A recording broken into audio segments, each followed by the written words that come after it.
अस्सलाम वालेकुम students. Last time हमने जो डिस्कस किया था वो रेस्ट और मोशन की रिलेटिविटी थी कि किस तरह से मोशन और रेस्ट रिलेटिव होते हैं और एब्सोल्यूट क्यों नहीं होते। आज हम मोशन से रिलेटेड एक टॉपिक पढ़ने जा रहे हैं जिसका नाम है टाइप्स ऑफ मोशन। यानी आज हम मोशन के टाइप्स पढ़ेंगे, कौन कौन सी होती हैं, कितनी हैं, with definition and examples. So generally there are three types of motion. First is linear, जिसको आप ट्रांसलेशनल भी कहते हैं।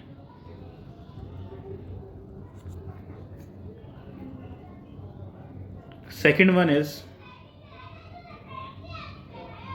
सर्कुलर, जिसको आप रोटेटरी भी कहते हैं।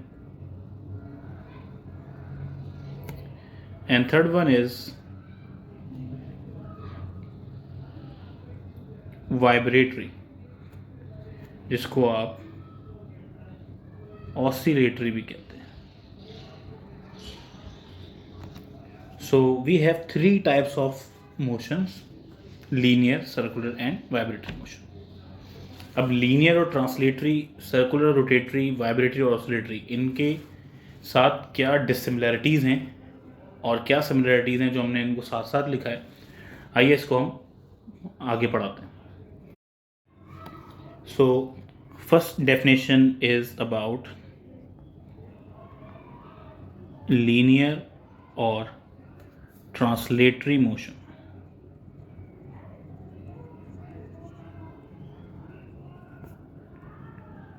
तो इन दोनों को हमने साथ क्यों लिखा है, लीनियर और ट्रांसलेटरी मोशन को, क्या फ़र्क है, क्या सिमिलरिटी है। पहले मैं आपको इसको एक्सप्लेन करता हूँ, देन मैं इसकी प्रॉपर एक डेफिनेशन बताता हूँ। देखिए, जब लीनियर की बात आती है तो लीनियर का मतलब होता है एग्जैक्टली स्ट्रेट पाथ। सो अगर मैं ये बात कहूँ कि कोई बॉडी स्ट्रेट पाथ पे ट्रैवल कर रही है बिटवीन टू पॉइंट्स, तो इसका मतलब the motion is exactly linear motion. Okay, कोई गाड़ी अगर एक पॉइंट से दूसरे पॉइंट तक स्ट्रेट पाथ पे मूव कर रही है, ट्रेन रेल के ऊपर स्ट्रेट पाथ पे चल रही है, then the motion is linear motion. But अगर वही मोशन कुछ हिस्सा या कुछ हद तक थोड़ा सा कर्व पाथ पे हो जाए, सही है, not circular path, just a slight curve. So अगर कोई मोशन स्लाइट कर्व पे होता है, then this type of motion is called translatory motion. हालांकि दोनों ही दो पॉइंट्स के दरमियान में हो रहे हैं, ए एंड बी, ओके, और दोनों में ही डिस्टेंस कवर हो रहा है। But first one is linear, जिसमें आप स्ट्रेट पाथ की बात कर रहे हैं, and second one is curve path, slide curve. तो this is the basic difference between linear and translatory motion. तो मैं एक ही डेफिनेशन लिखूंगा ताकि आपको अलग अलग मेहनत ना करनी पड़े। डेफिनेशन एक ही होगी और डिफरेंस के साथ इस डेफिनेशन को लिख लेंगे, ताकि सिर्फ एक वर्ड को हटाएंगे तो दूसरे की डेफिनेशन बन जाएगी। तो आइए देखते हैं। If a body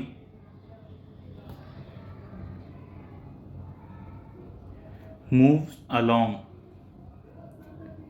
a straight path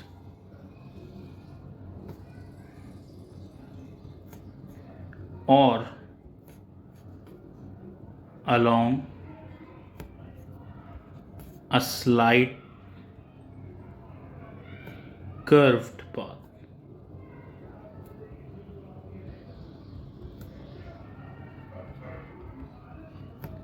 motion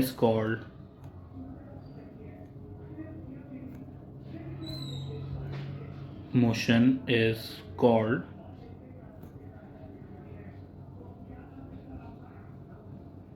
linear और ट्रांसलेटरी मोशन। ओके, बात समझ में आई? तो आप गौर करें कि जो मैंने स्ट्रेट पाथ की बात करी है, दिस इज़ फॉर लीनियर, और जो मैंने स्लाइड कर्व पाथ की बात करी है, this is for translatory. So you have a simple definition about linear plus translatory motion. So अगर आपको डेफिनेशन पूछी जाए कि what is linear motion, then you just need to write straight part, not slide part. Okay. और अगर translatory की बात पूछी जाए तो you just need to write slide curve path but not straight path. लेकिन अगर क्वेश्चन आपके पास कंफर्म्ड ना हो कि ये किस्म की कौन सी डेफिनेशन पूछी जा रही है, ट्रांसलेटरी और लीनियर, तो आप दोनों को इस्तेमाल कर सकते हैं. Both are valid for linear और ट्रांसलेटरी मोशन. ओके, बात समझ में आ गई. चलें अब हम अपनी नेक्स्ट टाइप की तरफ चलते हैं. Okay, next type is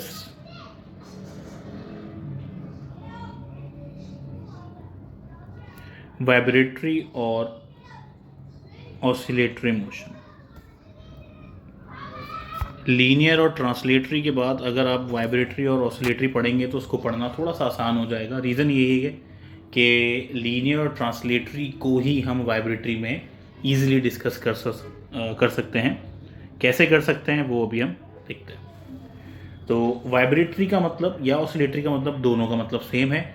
basically अगर मैं इसकी बिल्कुल बेसिक एक्सप्लेनेशन में जाऊं तो वाइब्रेशन और ऑसिलेशन का मतलब होता है दो पॉइंट्स के दरमियान में बॉडी का अपना मोशन रिपीट करना. ओके, अगर कोई बॉडी दो पॉइंट्स के दरमियान में, for example I have 2 points A and B, अगर बॉडी इन दो पॉइंट्स के दरमियान में अपना मोशन बार बार रिपीट करे तो ये कहलाता है आपके पास कि वो वाइब्रेटरी मोशन है. लेकिन वाइब्रेटरी और ऑसिलेटरी में एक बेसिक सा फ़र्क है. अगर बॉडी अपना लीनियर मोशन रिपीट करती है between 2 points, then this motion is called vibratory motion. But अगर बॉडी अपना translatory motion, slide curve path वाला मोशन रिपीट करती है between 2 points, then this motion is called oscillatory motion. Okay, इसमें बहुत सारी एग्जांपल्स आ सकती हैं. जैसे कि आपके पास, अगर मैं वाइब्रेटरी मोशन की एग्जांपल की बात करूं, इसमें आपके पास स्प्रिंग की वाइब्रेशन बहुत इजी एग्जांपल है.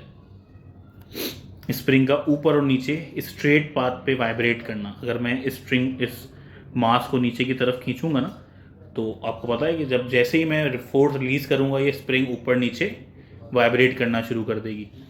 एंड सेम एज आपके पास एक और सिस्टम होता है जिसको आप पेंडुलम कहते हैं. तो अगर आप पेंडुलम को डिस्प्लेस करें तो आपको पता है कि pendulum to and fro move करता चला जाएगा, but in curve path.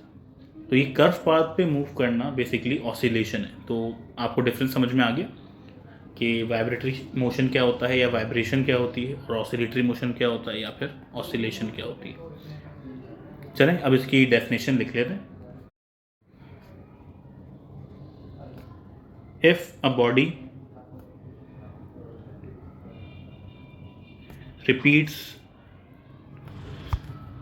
its linear or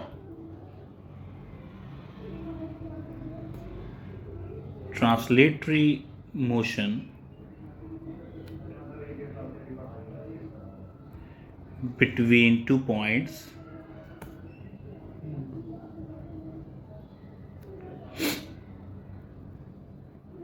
then body has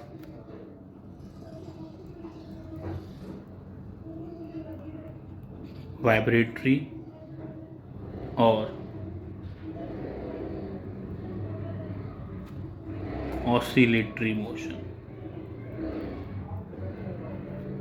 okay, तो आपने देखा कि मैंने कहा लीनियर मोशन. तो अगर लीनियर मोशन की बात हो रही है it means it is vibratory motion, और अगर ट्रांसलेटरी मोशन की बात हो रही है तो इट इज़ ऑसिलेटरी मोशन. तो बॉडी अगर अपना लीनियर मोशन रिपीट करे then it is vibration, and translatory motion repeat करे which is slide curve motion, so it is oscillation. तो होपफुली ये डेफिनेशन भी समझ में आई होगी आपको और ये एक्सप्लेनेशन आपको यूज़फुल रही होगी. चलें नेक्स्ट और लास्ट हम इसकी टाइप पे चलते हैं, सही है। Okay, the third type of motion is circular, या फिर आप इसको कह सकते हैं रोटेटरी मोशन। ओके, सर्कुलर या फिर रोटेटरी मोशन। अगेन, जिस तरह से प्रीवियस दो आपके पास टाइप्स के अंदर डिफरेंसेस थे, वैसे ही इनके अंदर भी डिफरेंसेस हैं बेसिक। सर्कुलर मोशन क्या होता है? अगर कोई बॉडी सर्कुलर पाथ पे मूव करती है, ओके, सर्कुलर पाथ पे मूव करना यानी कि किसी चीज़ के अराउंड मूव करना, just like motion of earth around the sun, motion of earth around the sun. This is the motion which is called circular motion. And just like the motion of electron around nucleus, this is also called circular motion. But अगर कोई body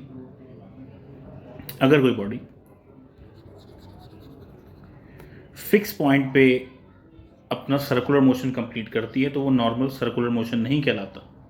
just like अ spinning top. Spinning top जो है आपके पास, जब वो rotate करता है या घूमता है तो अपने एक फिक्स पॉइंट पे घूम रहा होता है। सो अगर कोई बॉडी अपने फिक्स पॉइंट पे घूम रही है, this is not simple circular motion, this is basically rotatory motion, जिसको आप एक और नाम से भी जानते हैं, स्पिन मोशन के नाम से। Just like fan and even अगर मैंने अर्थ की एग्जांपल दी है तो अर्थ का अपनी एक्सिस पे खुद घूमना, this is also called spin motion और रोटेटरी मोशन। सो अगर बॉडी अपने फिक्स एक्सिस पे, अपने ओन एक्सिस पे घूम रही है, then the motion is rotatory, otherwise the motion is circular और सर्कुलेटरी मोशन। चलें इसकी डेफिनेशन लिखते हैं। If a body is moving along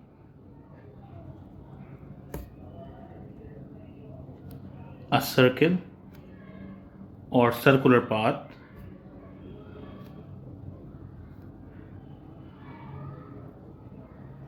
or moving along its own axis, then motion is called, क्या कहलाता है? सर्कुलर या फिर रोटेटरी मोशन। तो अगेन, सर्किल के अराउंड घूमना सर्कुलर मोशन है और अपने ओन एक्सेस पे घूमना रोटेटरी मोशन है, सही है। तो ये बेसिक सा फ़र्क था इन तीनों ब्रांचेस, तीनों टाइप्स ऑफ मोशन में। तो हैं तो सेम, पढ़ने के लिए भी सेम है, इवन की डेफिनेशन भी मैंने एक ही लिखी, बट बेसिक सा जो डिफरेंस है वो अपनी डेफिनेशन में ज़रूर शो करना है। तो बेसिकली हमारे पास तीन ही टाइप्स थी मोशन की, वो मैंने आपके सामने रख दी। एक स्पेशल टाइप है, या आप कह सकते हैं एक और टाइप है मोशन की, जिसको मैं यहाँ डिस्कस करना चाहूँगा, जिसका कनेक्शन डायरेक्टली लीनियर मोशन से है। तो एक बोनस आप समझ सकते हैं इस लेक्चर का। तो आइए देखते हैं फटाफट, फिर अपने लेक्चर को वाइंड अप करते हैं। The another type of motion which is basically very common, called random motion. Random motion. What is random motion? So random motion is basically a linear motion, but after striking any substance, after striking any object, any hurdle, it changes its direction. Just like मैं आपको example देता हूँ कि एक gas particle है जिसको हवा में छोड़ दिया गया, ऑक्सीजन, नाइट्रोजन, तो अगर इसके रास्ते में कोई ऐसी रुकावट ना आए जिसकी वजह से ये टकरा के कहीं और मुड़ सकता है, तो it always move in same direction, which is basically linear motion. But क्योंकि गैस पार्टिकल्स आपके पास आपके एटमॉस्फेयर में बहुत बड़ी तादाद में, इवन के फिर आपके पास बहुत सारे hurdles like walls and other things हैं, तो जब ये पार्टिकल मूव कर रहे होते हैं तो एक दूसरे से कोलिजन में आते हैं, और जिसकी वजह से क्या करते हैं ये अपनी डायरेक्शन चेंज करते हैं। इवन दो अगर पार्टिकल ना हो, बल्कि मैंने गैस को किसी कंटेनर में रखा हो, तब भी ये उससे टकरा कर अपनी डायरेक्शन वगैरह चेंज कर रहे होते हैं। सो अगर मैं एक कंटेनर की बात करूं, कंटेनर के अंदर किसी भी तरह का लिक्विड, किसी भी तरह का गैस मौजूद है और उनके पार्टिकल्स अंदर मौजूद हैं, तो आपको 100% पता है कि वो एक दूसरे से भी टकरा रहे होंगे और वो वॉल्स वगैरह से भी टकरा रहे होंगे, जिसकी वजह से उनके दरमियान में जिग-जैग मोशन मौजूद होगा, रैंडम मोशन, जिसको मैं भी इस तरह से ड्रॉ कर रहा हूँ। This is called random motion. सही।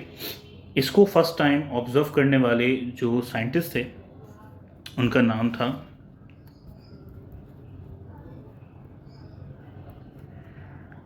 Robert brown. इसी वजह से इस मोशन को हम एक और नाम से भी जानते हैं, which is called Brownian motion. सही है। सो द zigzag मोशन और random motion is called Brownian motion.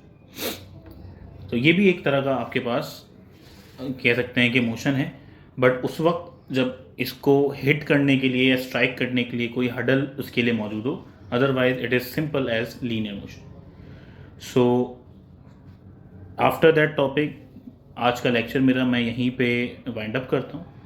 According to these things, अगर आपके पास कोई भी सवाल, कोई भी क्वेरी है, प्लीज़ कमेंट करें, मैसेज करें, वीडियो को प्रॉपर्ली देखें। अगर कोई इशू होता है तो मैं इस लेक्चर को मज़ीद एलैबोरेट कर सकता हूँ। This is for basic level studies, even के इंटर लेवल के स्टूडेंट्स भी इसको देख सकते हैं, बट अगर आपको मैट्रिक लेवल के हो, 9th लेवल के हो, तब भी इसको पढ़कर समझ सकते हो, आपके लिए काम आसान हो जाएगा। So that's all for now. Thank you and Allah Hafiz.